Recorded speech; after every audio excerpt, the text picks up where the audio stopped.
उन्होंने उससे पूछा, हम तेरे साथ क्या करें जिससे समंदर शांत हो जाए। उस समय समंदर की लहरें बढ़ती ही जाती थीं। उसने पिछली वीडियो में हम लोगों ने देखा था कि जो जोना नबी था उसने आज्ञा का उल्लंघन किया, और जब जहाज़ के बीच में तूफ़ान आ रहा था, आंधी आ रही थी और जहाज़ जो था वो डगमगा रहा था। जब जहाज़ डगमगाने लगा था तो कैप्टन ने देखा कि कौन सो रहा है। सब लोगों को बोला गया था कि तुम लोग अपने अपने भगवान का नाम लो, लेकिन वो जो जोना था वो बिल्कुल जहाज़ के पीछे वाली साइड में सो रहा था। यहाँ पर हम लोगों ने देख लिया था। और अभी आगे आगे हम देखते हैं, और उसके बाद जब कैप्टन ने देखा कि जोना जो है वो सो रहा है, तो उसने जोना को उठाया कि उठ, सभी लोग अपने अपने भगवान का नाम ले रहे हैं, तो तू क्यों सो रहा है। तो उसने बोला कि ये जो जहाज़ है ये डगमगा रहा है, और ये जो जहाज़ है ये मेरी वजह से डगमगा रहा है। जो आज मुसीबत आई है वो मेरी वजह से आई है। ठीक है, उससे पहले उन्होंने क्या किया था, मैं ये बात आप लोगों को बताना चाहती हूँ।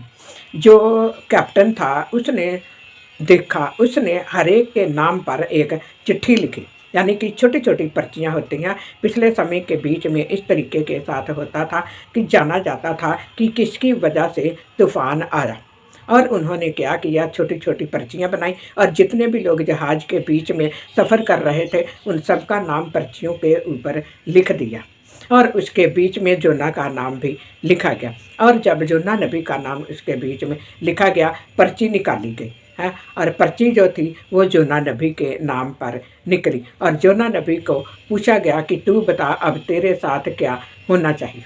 तो जोना नबी ने बोला कि मुझे आप यहाँ से नीचे फेंक दो, यानी कि जहाज़ से नीचे फेंक दो, बाहर फेंक दो। अब मुझे एक बात बताओ, जब जोना नबी को फेंका गया होगा तो उस समय लोगों को भी बहुत तरस आया। लिखा हुआ है इसी तरीके के साथ, ठीक है। मैं बहुत ही अच्छे तरीके के साथ आप लोगों को इसके बारे में पढ़कर बताऊंगी, बिना पढ़े मैं आप लोगों को नहीं बताऊंगी। तो आप लोग ध्यान से सुनिए इसके बारे में भी। तब उन्होंने उससे पूछा, हम तेरे साथ क्या करें जिससे समंदर शांत हो जाए। उस समय समंदर की लहरें बढ़ती ही जाती थीं। उसने उनसे कहा, मुझे उठाकर समंदर में फेंक दो, तब समंदर शांत पड़ जाएगा, क्योंकि मैं जानता हूँ कि ये सारी आंधी तुम्हारे ऊपर मेरे ही कारण आई है। तो भी वह बड़े यत्न से सोचते रहे, ठीक है। यहाँ पर लिखा हुआ है कहते रहे, ठीक है। वो सोचते रहे कि उसको किनारे पर लगाएं। उन्होंने बड़ी कोशिश की थी कि जो किश्ती है, जो जहाज़ है, हम लोग उसको किनारे पर लगाएं। पूरी कोशिश की ताकि जो जोना नबी था उसके ऊपर कोई भी मुसीबत ना आए। तो भी वह बड़े यत्न से खींचते रहे कि उसको किनारे पर लगाएं, परंतु पहुंच ना सके, क्योंकि समुंदर की लहरें उनके विरुद्ध बढ़ती ही जाती थी। तब उन्होंने यहोवा को पुकार कर कहा, हे यहोवा, हम विनती करते हैं कि इस पुरुष के प्राण के बदले हमारा नाश ना हो, और ना हमें निर्दोष की हत्या का दोषी ठहरा, क्योंकि हे यहोवा, जो कुछ तेरी इच्छा थी वही तूने किया है। तब उन्होंने योना को उठाकर समुंदर में फेंक दिया, और समुंदर की भयानक लहरें थम गई। देखो, जब उसको समुंदर में फेंक दिया तो जो लहरें थी वो थम गईं। आगे लिखा हुआ है, यहोवा ने एक बड़ा सा मच्छ ठहराया था कि जोना को निगल ले, और जोना उस मगरमच्छ के पेट में 3 दिन और 3 रात पड़ा रहा।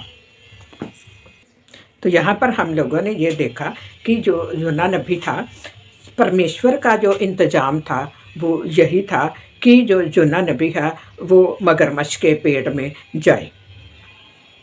क्या आप इसके बारे में सोच सकते हैं कि जो योना नबी था उसको जहाज़ से गिराया गया, ठीक है, और जहाज़ से गिराने के बाद परमेश्वर की ओर से एक मगरमच्छ ठहराया गया, और योना नबी को मगरमच्छ के पेट में, जैसे कि ऊपर से उसको गिराया गया है ना, तो नीचे मगरमच्छ का जो मुंह था वो इस तरीके के साथ खुला हुआ था, और सीधा ही जो मगरमच्छ था वो उसके मुंह में चला गया, है ना, और मगरमच्छ ने अपना जो मुंह था वो बंद कर लिया और मगरमच्छ के पेट के बीच में वो 3 दिन और 3 रात रहा। अब 3 दिन और 3 रात रहने के बाद यहाँ पर क्या था कि उसने आज्ञा का उल्लंघन किया था। परमेश्वर ने यहाँ पर उसको सज़ा दी थी। ठीक है, तो हम लोग इस बात के बारे में ध्यान ही नहीं करते कि परमेश्वर हमें क्या कहता है, ईश्वर हमें क्या कहता है। जो आंधी तूफान, आग आना और जो भी मुसीबतें आती हैं वो क्यों आती हैं? मुसीबतें इसीलिए आती हैं ताकि हम लोग जो हैं समझ सकें, हम अपने पापों से मन फिराएं। जब हम लोग अपने पापों से मन नहीं फिराते तो हम लोग फंस जाते हैं और फंसने की वजह से हम लोग और ज़्यादा अंधकार में गिर जाते हैं। अब ये 3 दिन और 3 रात मगरमच्छ के पेट में रहा और आप सोचो कि इसने 3 दिन मगरमच्छ के पेट में कैसे निकाले होंगे।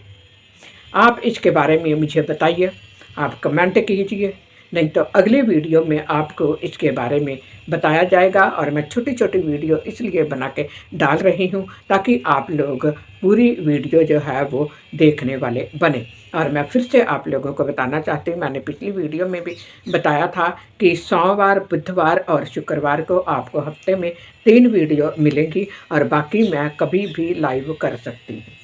और आप लोग लाइव के बीच में भी बहुत से क्वेश्चन आंसर आप लोग लाइव में कर सकते हैं और आपको हर एक आपके सवाल का जवाब ज़रूर मिलेगा। मैंने अपनी उम्र के अनुसार जो कुछ अपनी लाइफ में मैंने देखा है, मैं वही कुछ आप लोगों को शेयर करती हूँ। आज का जो युग चल रहा है ये भक्ति करने का युग है, तो इसके ऊपर भी ज़रूर लाइव में ही मैं बताऊंगी, क्योंकि लाइव के बीच में खुलकर बातचीत होती है। तो आप लोग कोशिश किया करें, कमेंट करें और लाइव में भी ज़रूर जुड़ें। तो मिलती हूँ आप लोगों को अगली नेक्स्ट वीडियो में अगले पॉइंट के साथ। हमने पहला पॉइंट देखा था योना नबी की बुलाहट और दूसरा पॉइंट हो गया योना नबी ने परमेश्वर की आज्ञा का उल्लंघन। अगली वीडियो में हम लोग देखेंगे योना नबी का पछतावा, यानी कि एक जो भविष्यवक्ता होता है ना, वो पछताता भी है। अगर वो सही है ना तो वो पछताता जरूर है। और उसने पछतावा किया और उसको छुटकारा भी मिला। तो देखते रहिए अगली वीडियो में। चैनल को सब्सक्राइब कीजिए, लाइक कीजिए, वीडियो को शेयर कीजिए और भक्ति करने वालों को ये वीडियो ज़रूर शेयर कीजिए। तो मिलती हूँ अगली वीडियो में, आपके सामने लगी हुई है।